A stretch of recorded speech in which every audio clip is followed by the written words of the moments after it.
அனைவருக்கும் வணக்கம். இன்றைக்கி பிரெட் சன்னா எப்படி பண்ணுறதுன்னு பார்க்கலாம்.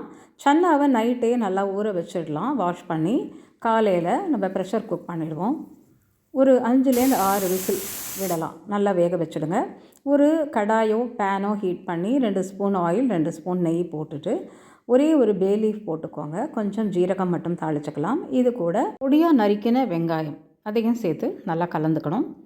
இது நல்லா வதக்குங்க. ஓரளவுக்கு வதக்கினா போதும். இது கூட இஞ்சி பூண்டு க்ரஷ் பண்ணி எடுத்து வச்சுருக்கேன்.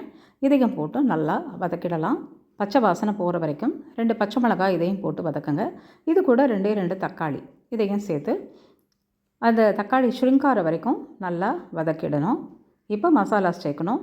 மஞ்சப்பொடி, மிளகாப்பொடி, கரம் மசாலா அண்ட் சன்னா மசாலா இதையும் நல்லா வதக்கிடலாம். இப்போது வேக வச்ச சன்னா ஒரு பவுலுக்கு மாற்றிட்டு அதையும் இதோடு சேர்த்துருவோம்.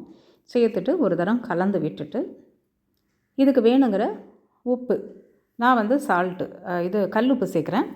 இதையும் சேர்த்துட்டு நல்லா கலந்து விடுங்க. அப்புறம் ஒரு மேஷர் இல்லைனா ஒரு கரண்டியை வச்சு ஒரு ஸ்லைட்டாக இதை மேஷ் பண்ணி விடுங்க. மசிச்சு விட்டிங்கனாக்கா ஸ்லைட்டாக கன்சிஸ்டன்சி நல்லாயிருக்கும். அதுக்காக ஃபுல்லாக மசிக்க வேண்டாம்.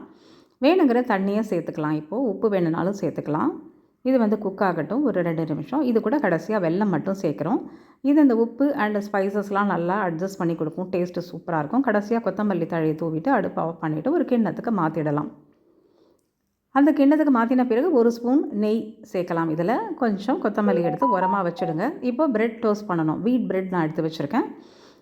எந்த ப்ரெட்டுனாலும் சரி நம்ம இதை டோஸ்ட் பண்ணிக்கலாம். ஒரு ஆளுக்கு ஒரு 4 ஸ்லைசஸ் இருந்தால் கரெக்டாக இருக்கும்.